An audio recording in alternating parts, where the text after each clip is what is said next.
Good afternoon, ladies and gentlemen. Enjoy this June 1st. It's a beautiful day. Get outside and make sure you get some fresh air and sun. Ladies and gentlemen, we've been learning about the Cold War and war, blah, blah, blah, blah. But I want to talk about the 50s because it is a remarkable decade. It's a decade like no other. Your grandparents probably talk about the 50s as this great time. Well, we'll get to that to see if it was actually a great time. But first of all, let's set the scene. Boom, 1945, World War II's ended.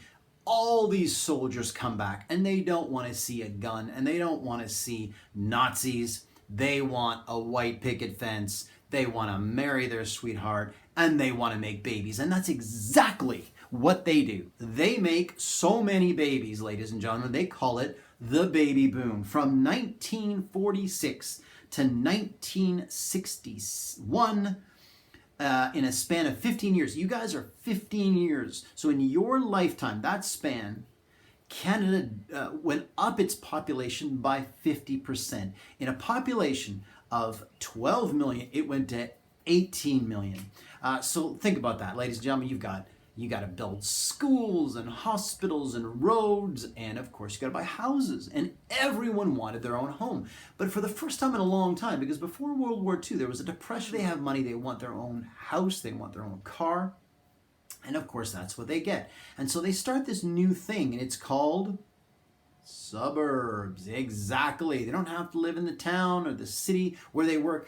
They can live out in the country, a brand new home with a yard and a pool and a driveway, and everyone's happy. So, and they raise their kids. And this is the 1950s. And it looks on the surface like all is happy and well. We're going to get to why there are certain things under the surface. Everyone had to have the latest gadget. I mean, the newest gadget, even though it did debut at the New York's World Fair in 1939, it was unaffordable. But in the 1950s, people can afford it. And of course, you know what it is. It is called television, ladies and gentlemen. That's right, television. Now, television when I was young, well, it was Thursday nights. Everyone stayed home. No one went out on Thursday nights because on Thursday nights, you can see, in the 90s, Friends, then Seinfeld, and then ER. No one left. Everyone saw these shows. In Canada, it was Saturday night. If you were a hockey fan, no one missed hockey night in Canada. But Sunday night was the night of TV. No one missed the Ed Sullivan Show. Every new musical act debuted on this show. And there was a new type of music, ladies and gentlemen, as well. And it was called, well, you guessed it, rock and roll. So what is rock and roll? And who is this guy? That's right, his name is Elvis Presley, and he is the king of rock and roll. So as you can see here, this is a 45, and a 45 is a record. You put it on record player, and of course, there are two songs in the 50s. You got two songs on each, so four songs on all. And of course, this is what everyone bought. And you had a record player, and you spun these records, and you listened to these things one at a time. And this rock and roll actually came from rhythm and blues. It was an African-American music. And in Cleveland, there was this disc jockey who saw the lineup at record stores. And he said, well, why is that? He said, well, because everyone wants to listen to it. The crappy music you're listening to or you're playing is boring classical music. Everyone wants this new music. So he started playing it. And, well, everyone loved it. And, of course, he was the one that says, it makes me want to rock. It makes me want to roll. And hence, now you have rock and roll. In fact, the Rock and Roll Hall of Fame is in Cleveland, Ohio for that exact reason. Alan Freed, ladies and gentlemen. So rock and roll just swept it. One of the early pioneers was Chuck Berry. And Chuck Berry, if you ask anyone, as you could ask the Rolling Stones, and the Beatles, they all listened to Chuck Berry and his originals. In fact, if you listen to early Beatles and early Rolling Stones, they do covers of Chuck Berry. Everyone loved Chuck Berry. And he was kind of the standard. He's the original rock and roll singer. And from him, everything came out. But again, I got to mention Elvis, of course. Not only did Elvis change everything because, of course, the mass appeal throughout the world, everyone was in love with him. And what's crazy about Elvis is that, unlike Chuck Berry wrote his own material. He never did. He never wrote one of his, he does not have an original song. He writes or sings other people's songs, but he had that magnetism. And here's a picture of him, oh my gosh, in front of thousands of screaming fans. Seriously, it made a One Direction concert seem like a library. And it's interesting too. Elvis Presley was performing, and there was these two guys in a northern industrial town in England called Liverpool, and they were listening intently to Elvis Presley. And Elvis Presley, when he came on to the Ed Sullivan Show on Saturday night, people went crazy, and he started moving his hips. And of course, well, the rest is history, ladies and gentlemen. You ain't nothing but a hound dog. The networks got so many complaints that they had to film him from the waist up because they felt his gyrating pelvis was too scandalous for TV. Remember, ladies and gentlemen, in the 50s, you just wouldn't believe it. Society was, how do I say, prudish, right? They had a guide for young people about relationships. And I'm going to read you one of these. It comes from, in fact, a man called Pat Boone, was supposed to be the, respectable gentleman who was going to tell what's what about dating. Anyways, this is his advice on kissing. This is from the 1950s. On kissing, it's not a game. Believe me, a kiss is a beautiful expression of love. Real love. Kissing for fun is like playing with a beautiful candle in a room full of dynamite, ladies and gentlemen. So water down, be careful. But as I said before, people had cars. So for the first time, young people could go on dates. And of course, they went to the drive-in movie theater where they could be alone, watch the movie. Anyway, water down, this is the first time that culture is aimed at youth. And products and music are aimed at the young people. But ladies and gentlemen, was it really all hula hoops, ice cream, and Corvettes? Was it all sunny days, happiness, beach tunes? No, it wasn't. If you were a white male, things were exceptional. Jobs were there, places to live were there. But ladies and gentlemen, if you were a Native Canadian, if you were First Nations, it was a very difficult time.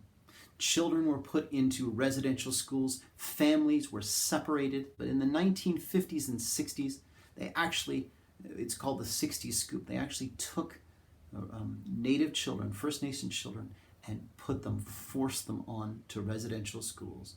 Awful places where systematic abuse happened. And of course, they would separate parents from children, they'd separate brothers and sisters. It was an awful time, ladies and gentlemen. If you were in the United States of America and you were African American, you had no rights. You completely were out of voting, especially in the American South. And I know, ladies and gentlemen, you guys are following what's happening south of the border with the murder of George Floyd. It is an awful tragedy. And the riots and the demonstrations that are happening are, America, ladies and gentlemen, is on fire. Canada was also not immune to racial strife. Viola Desmond fought segregation in Nova Scotia in the 40s. But it was the 1950s and 60s that saw the worst violence against African Americans as they strove, as they fought for equality in the American South. They faced police brutality and murder. Fast forward to 2020, ladies and gentlemen. The rage that you see on television is not something that just happened. It's been with the United States for generations and generations. If you were a woman as well, I mean, it could be a difficult time. Yes, you had the right to vote, but you did not have pay equity. You were not paid the same as men, and some professions were out of reach for you. And people would make comments, and there was rampant sexism. So to say, ladies and gentlemen, that the 1950s were a complete golden age was not looking at the whole picture. So this divide between black versus white, between African American and white Americans, was very, very evident in the music industry. We talked about Chuck Berry. We talked about the grandfather of rock and roll. He did become resentful because he felt that a lot of his music was being used by white artists. And Chuck Berry, he felt that he wasn't given the proper acknowledgement for his work. I mean, one of the most famous examples comes on this album. It is by the Beach Boys, and of course we've graduated from 45, the small little record, to 33. And 45 and 33, what they denote is the RPM, revolutions per minute. So there are actually three types of records, 45, 33, and there was something called the 78, which I don't have. And most records by the late 50s and 60s looked like this. They had about 5 or 6 tracks on each side. And this is from the Beach Boys' Endless Summer album. Their most famous tune, you probably heard it, is called Surfin' USA.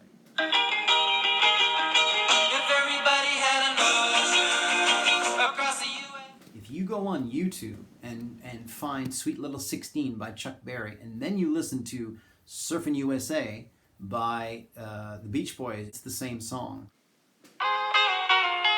They're really rocking in Boston and Pittsburgh, PA. And of course, Sweet Little 16 did well, but Surfin' USA did a phenomenal. And of course, originally Chuck Berry was not credited. Now I'm looking in this album here, and it does have his credit for Surfin' USA right there, Chuck Berry. So he did win in the end, but of course there was racism inherently. A lot of these white artists did very, very well on the backs of African American artists. So the 1950s were an amazing time. I'm not going to lie to you, but they weren't all perfect. So behind the happy sunshine smiles of the suburbs lay the groundwork of rebellion. Rebels like James Dean and Marlon Brando showed America that there was something more. There was an edge to the 1950s. And you see the seeds of rebellion. That rebellion will not flourish, will not actually blossom until the 1960s. But it starts in the 1950s. There's a group of writers called the Beats, led by a guy called Jack Kerouac, who wrote a book in 1954 called On the Road. And basically it's this guy in Columbia University of New York who just gives up. He says, I'm done with trying to, catch the golden ring and trying to do everything right. And he just hitchhikes west. In 10 years from that novel, it will become what's called the hippie Bible. And many, many hippies will catch their ride to the West. The West is the best. So that's another video, ladies and gentlemen, called the 1960s. So with that, Elvis here is telling you, don't panic, study hard, and be well, because you ain't nothing but a hound dog.